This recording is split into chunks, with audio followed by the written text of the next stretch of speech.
Last time, we managed to escape a group of pigmen and make a getaway out of the nether. We went strip mining for diamonds, continued searching for a nether fortress, unsuccessfully looted a bastion, explored the overworld, made an enchanting table, and finally found a nether fortress.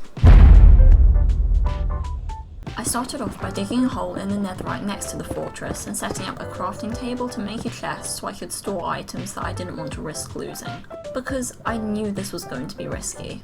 I decided the best way to go about getting into the fortress was to build up, so got together my netherrack and slabs and started the ascent over the lava. I managed to get to the wall of the fortress, deciding to continue up, building along the side of the fortress to reach a natural entrance. Everything was going so smoothly until I heard a blaze. Heard it, but couldn't see it. Slightly freaked out, I cautiously continued building up, checking over my shoulder constantly to make sure I wasn't about to be hit off of my pathway. I started digging into the nether brick, eventually finding a pathway and spotting a chest right next to me. I grabbed what was inside and started on my search for a blaze spawner. I was being very cautious during my search, holding my shield out whenever looking around corners and having blocks at the ready to block anything up. I started to get a bit more nervous when I spotted 4 wither skeletons just hanging out. I really didn't want to come into close contact with any of them because they could do a lot of damage. So I left them to it and headed in a different direction, digging through the wall to gain access to another part of the fortress.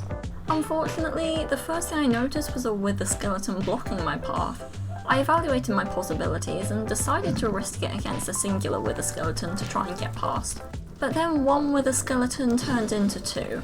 So very carefully, I got just close enough for the closest skeleton to detect me and decided to take the wither skeletons on, one at a time. Which went surprisingly well. I was able to kill both of them without getting hit once. With my path cleared, I continued through the fortress, finding my way to an open area and spotting a spawner. I was well aware of the risks associated with getting blaze rods, so made sure that I had a safe exit from the fortress if I needed it. I blocked up all other pathways except the way to get to the spawner and to get out, just to make sure I didn't get ambushed by anything. After finishing up creating a safe pathway, I headed to the spawner, immediately being greeted by 2 blazes, and then realising very quickly that I couldn't get up to them just yet. So, in between them shooting fireballs, I had to quickly make a staircase up to them so I could attack. And there, I was able to get my first blaze rod. So there I stayed for the next 10 or so minutes, farming blazes and trying not to be set on fire. I felt very lucky that this spawner was so enclosed. It made the blazes so much easier to kill. I could not imagine how I would have managed this with a spawner that wasn't enclosed and the blazes flying everywhere. It would have probably been quite disastrous. I was just casually waiting for some more blazes to spawn when all of a sudden I got set on fire. By what? I didn't know at the time. But then I spotted a blaze in the distance, probably from another spawner, and this blaze was angry at me. Not wanting to leave my spawner, I was able to take it out with my bow and arrow, double checking that it hadn't dropped a blaze rod, before continuing to farm some more blazes. I noticed a wither skeleton had spawned on the other side of one of my barriers. Paranoid that it was going to find a way over and ambush me, I took matters into my own hand, being polite and building him a bridge over to me, before throwing him into a gorge and continuing my task at hand. Once I got 10 blaze rods, I decided that that was my cue to leave, sprinting back through the fortress to my pathway out. I gathered up all of my items which I left in a hole and carefully made my way back along my quite precarious bridge, very aware that if I fell into the lava, there was no way of saving myself. I started retracing my steps, heading back through the Soul Sand Valley and towards the Crimson Forest, which for some reason was overrun with hoglins, and I don't like hoglins, they scare me. So I decided the oldest trick in the book and left, hoping that they would despawn. When I returned, the number did seem lower, but there were still a few, and they were also joined by 4 skeletons as well who were guarding the forest. I was able to take them out before heading into the forest, warped fungus in hand, ready to deter any hoglins who came near me, which actually worked really well, and I was out of the forest soon after. And there, in the distance, was my nether portal. I was so happy to see it and desperate to get home and store all of the blaze rods safely in a chest. I headed into my portal, deposited my items, and decided that as a reward for getting the blaze rods, I would make myself a diamond sword and enchant it. After my adventure, I decided to do something productive but with lower stakes, and that was to go strip mining. So I made some pickaxes, slabs and torches and headed down to start digging in a straight line. Everything was going great. I found some redstone, some gold, and then got jump scared by a diamond. Unfortunately, it was only one diamond, but a diamond nonetheless. A few minutes later, oh wow, another diamond! My luck was great. That was until I discovered that the diamond I had found was basically connected to an entire lava lake. So I dug around the diamond and found another one, meaning that there were 2 diamonds at risk of being burnt in the lava. I thought I had cleared out most of the surrounding lava, so went to mine one of the diamonds, but oh, there was lava right behind it. A close call, but I was able to grab both of the diamonds unscathed, and then promptly decided to continue strip mining in a different direction. In which I found another 2 veins of diamonds and decided to call it a day after my 4th pickaxe of the trip decided to break. So I headed back up to the surface with a total of 13 diamonds, bringing my total up to 14. With the diamonds, I decided to make a pair of diamond leggings and a diamond helmet, meaning that I now had a full set of diamond armour. Seeing as I was on level 29 and close to level 30, I spent some time breeding some animals and killing some mobs, so I would be able to enchant my diamond leggings, which I was able to and got protection 4 and unbreaking 3. After that, I knew I was getting closer to my goal. I had the diamond armour, I had the blaze rods, now I needed some enderpearls. So I headed back into the nether to find a warped forest, as that is where endermen spawn in the highest quantity normally. I followed the path to where I remember seeing one before, and then built over to it, quickly finding my first enderman and trapping him in a boat to kill. He didn't drop an enderpearl, but that's fine, as there were plenty of endermen in the forest.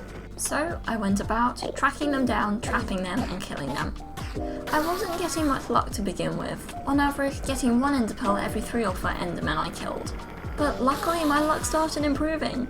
I managed to trap 2 endermen in the same boat, killing them both and each dropping a pearl, bringing my total up to 5. And 10 minutes later I was up to 15. And finally, after a couple more trapped endermen, I decided to call it a day at 17 enderpearls.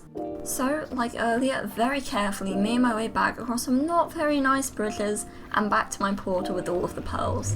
I deposited all of them in my chest and decided to spend the rest of my time focusing on enchanting my gear and getting up to level 30. So I bred some more animals and then hopped on my horse to look for some animals that I could kill for experience. I quickly made it to level 30 and decided to enchant my helmet this time, getting protection 4 and respiration 3. Now back down to level 27, I decided to stay up throughout the night to kill as many mobs as I could to get some more experience, so that I'd be able to enchant my boots next. So, night fell and mobs started spawning, making for quite a busy night, but definitely worth it, as by morning I was halfway through level 29 and drawing closer to level 30. After breeding some more animals, I finally made it up to level 30, enchanting my boots and getting protection 3, not the greatest, but it's fine. It was then that I decided that I wanted to also enchant my bow, and that would be the final thing to enchant. So during the day I headed down into a ravine to mine some coal to get experience from that, and then when night fell, I spent it killing more mobs. There was unfortunately a small mishap with a creeper resulting in a small amount of destruction, but nothing too severe. I was so close to level 30, but the sun was rising. I spotted a skeleton and managed to kill him, getting me a bit closer, and then spotted my final target, who managed to get me over the level 30 line. I grabbed some lapis and ran to enchant my bow in the pouring rain, getting unbreaking 3. I was really hoping for power, but unbreaking is fine. After that, I spent some time sorting through my inventory, gathering everything that I might need, because it was time. I grabbed my enderpearls and blaze rods, turning them into blaze powder and making 12 eyes of ender. Then, outside of my house, I threw my first eye of ender and found the direction, east. I hopped in my boat, allowing it to take me as far as it could before getting out by a family of turtles. I threw another eye of ender, confirming the direction again, and continued. I ended up in a jungle, which was rather difficult to navigate due to the uneven ground and massive leaves, so I was very happy to spot a forest, which quickly led back out into the ocean. I continued in my boat, getting some help from a dolphin, and passing a couple shipwrecks. I would have gone and explored them, but my inventory was completely full, so there was no point. The next eye of ender I threw changed directions, heading northeast instead of just east, pointing directly to an island. I found the point at which the pearl went down into the ground and started digging, using the eye of ender to guide me in a direction. After a long while of searching and digging in directions, I found my first piece of stone brick, gaining the achievement I Spy. I headed in, exploring the stronghold, reaching a dead end and turning around, but eventually stumbling across the portal after hearing some silverfish. I quickly destroyed the spawner, setting up my bed to grab a spawn point, crafting table, and chest to store spare items. I also did a quick search of the library next door, finding some enchanted books and an armour trim.